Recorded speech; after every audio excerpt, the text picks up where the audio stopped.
what nobody talks about. You've felt it. That 3-minute window where you promise to focus. Then your hand moves. 20 minutes, a scroll hole you didn't choose to dig. That's not laziness. That's your dopamine system being rewritten by a world your brain never evolved to inhabit.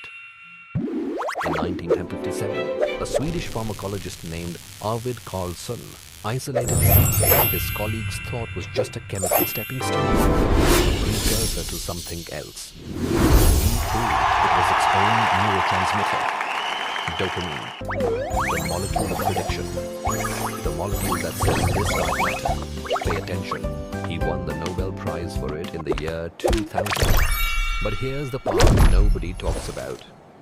Carlson's discovery revealed a system that evolved over 600 million years to keep you alive on a savanna where reward was scarce.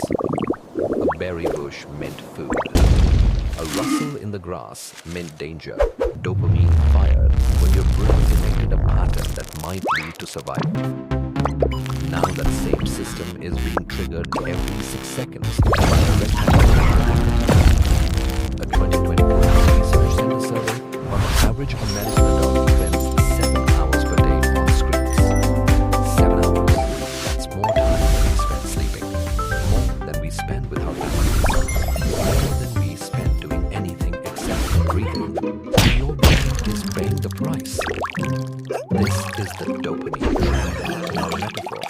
A measurable biological downgrade from ancestral wiring.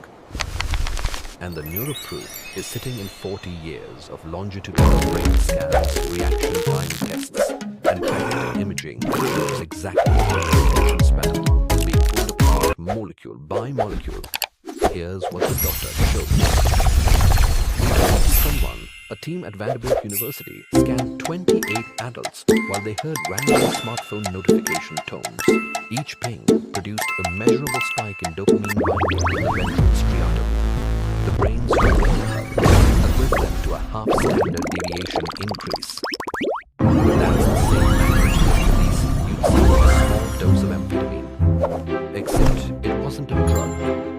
It was a sound. A ding that your brain had learned to treat as a survival signal. And the participants' reaction times on a go or no-go task became 15% more variable immediately after each tone.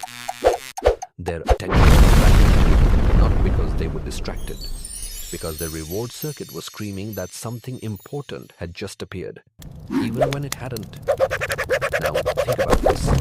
Or your ancestors had no such sound, no glowing rectangle, no algorithm designed by thousands of engineers to maximize the time your eyes spend on a screen.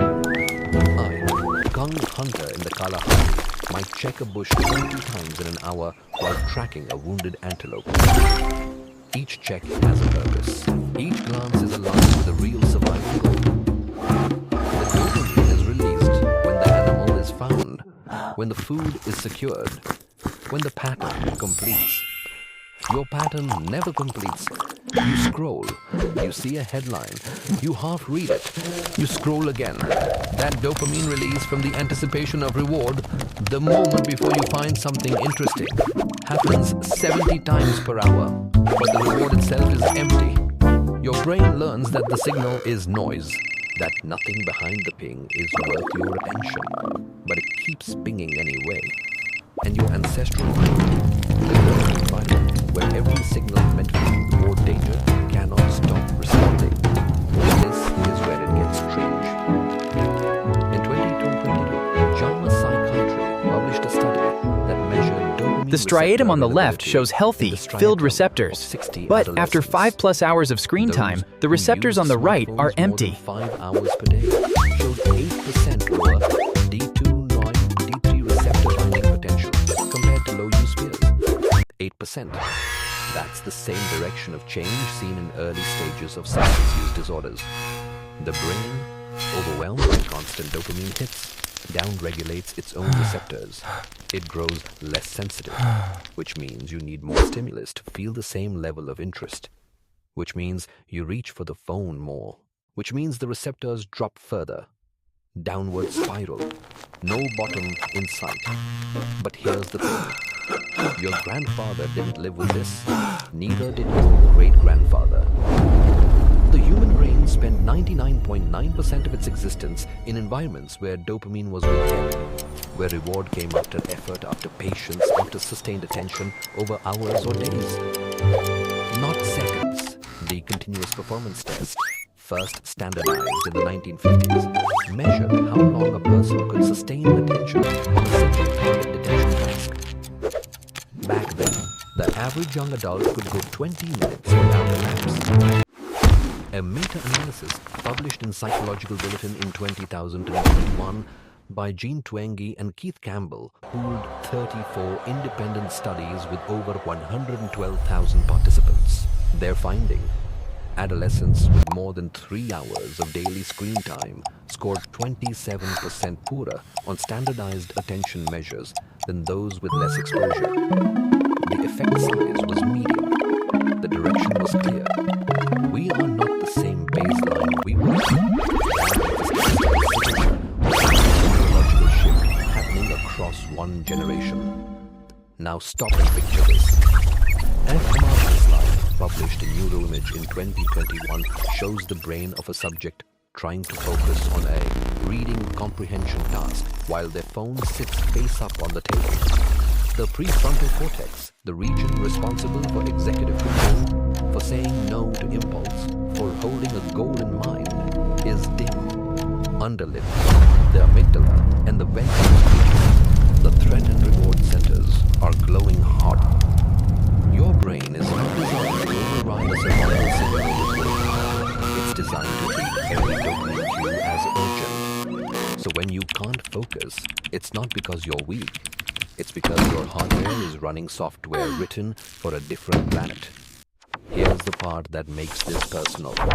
A separate line of research from the Baltimore Longitudinal Study of Aging, which has tracked hippocampal volume in thousands of adults since 1958, found that chronic stress, specifically the kind produced by constant digital interruption, correlates with faster shrinkage of the hippocampus. That's the memory center. The part of your brain that encodes new information, that builds the recall you rely on when you forget why you walked into a room. Every ping, every interruption, every half-read article leaves a cortisol trace in your bloodstream. Cortisol is toxic to the hippocampus. Over years, the tissue compresses. You are not imagining that your memory is slower than it used to be. You are measuring in real time the effect of a habit that makes the very organ you need to navigate. That's when the real collapse begins. The dopamine trap has a second layer.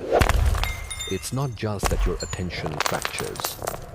It's that your brain's reward circuit becomes so accustomed to microbursts of novelty that it cannot tolerate the absence of stimulus. The resting state becomes unbearable. You sit in a quiet room with no device. Within 30 seconds, something in your chest tightens. Your hand twitches.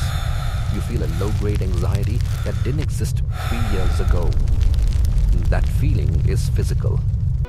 An hijacking measurement taken during resting state before any task with eyes open in a silent room shows that heavy smartphone users produce a distinct pattern of alpha wave suppression. Alpha waves are the brain's idle signal. They're supposed to emerge when you're calm, awake, and not actively processing. When they're suppressed, it means your brain is in a state of constant readiness. Scanning, searching, treating silence as a gap to be filled. Your ancestors, by contrast, were fluent in boredom. The Hadza of Tanzania spent up to 5 hours per day sitting quietly. No activity, no entertainment. Their brains are not in distress. Their alpha waves are dominant. They are resting in a way your brain has forgotten how to do. Now think about this. The Yerkes-Dodson law, formalized in 1908 and later linked to dopaminergic tone by researchers like Robbins and Everett, describes an inverted U relationship between arousal and performance. Too little arousal and you're sluggish. Too much and you're scattered.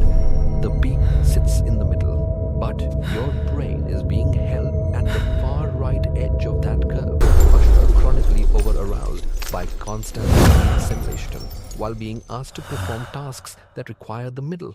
Focus, sustained effort. The prefrontal cortex dims while the reward circuit screams. The design is the problem, not you.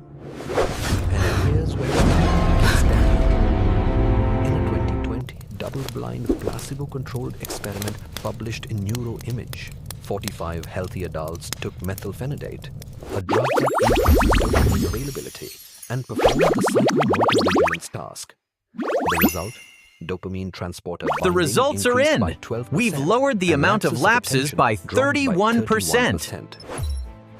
The conclusion was clinical. When dopamine levels are normalized, when the brain gets the signal strength it was built for, attention improves.